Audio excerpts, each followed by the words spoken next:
Apenas han pasado un par de semanas de concluido el Mundial Brasil 2014 y para millones de mexicanos eso ya es historia.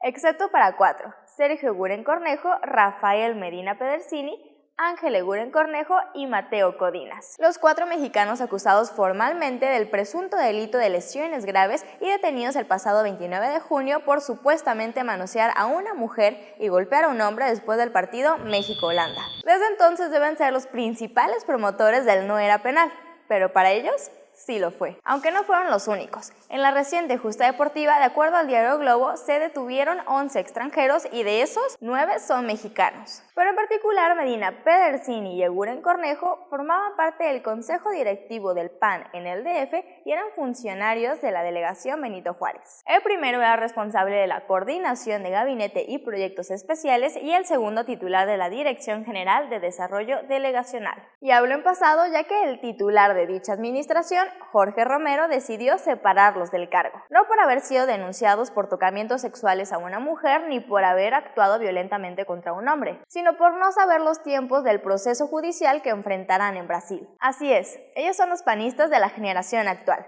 con grandes principios y gran moral, tanta que parece doble. Y es que parece que les falla la memoria, porque justo esos 2 exasambleístas legislaron la ley de acceso de las mujeres a una vida libre de violencia local. Pero imagina, ¿qué pasaría si tal delito se hubiera cometido en el DF? En los términos de esta misma ley, los exasambleístas hubieran incurrido en actos de violencia sexual y psicoemocional, lo cual parecen conocer muy bien, pues al parecer decidieron practicarlo y no solamente legislar el tema. Pero no fue en México, fue en Brasil. Ya encontraron un alto y aún hoy siguen en la cárcel con el riesgo de pasar 8 años más en caso de que se les encuentre culpables. Qué diferente sería si los políticos mexicanos tuvieran claro que si abusan de su poder obtendrán un castigo, ¿no? Pero no es así.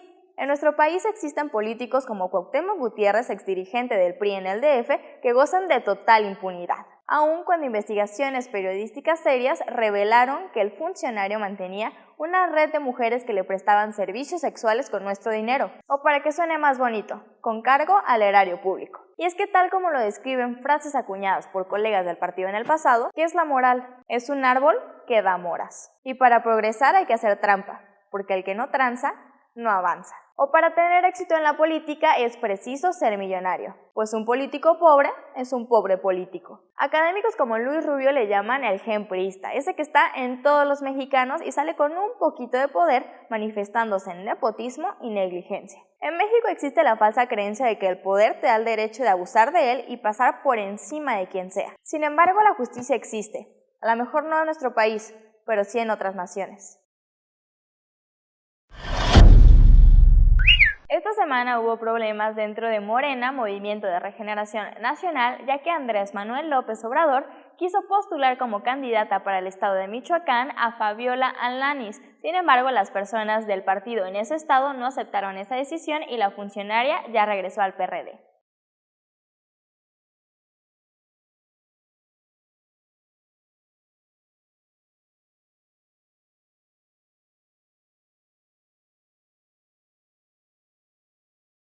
La pregunta con más me gusta esta semana es de Zair Uzárate, quien dice: observando un poco lo que pasa no solo en nuestro país, sino ya a nivel mundial, se puede decir que la mayoría de las naciones tienen problemas políticos fuertes. Existe la posibilidad de que cambie el método de gobierno de los estados a otro modelo más funcional.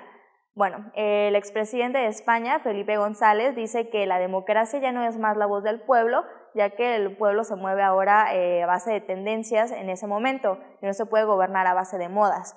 Él dice que la forma de gobierno más funcional sí es la democracia porque es la más incluyente, pero definitivamente se tienen que crear nuevas políticas económicas para ser más incluyentes de toda la sociedad y también para evitar la corrupción y para evitar la perversión de la clase gobernante.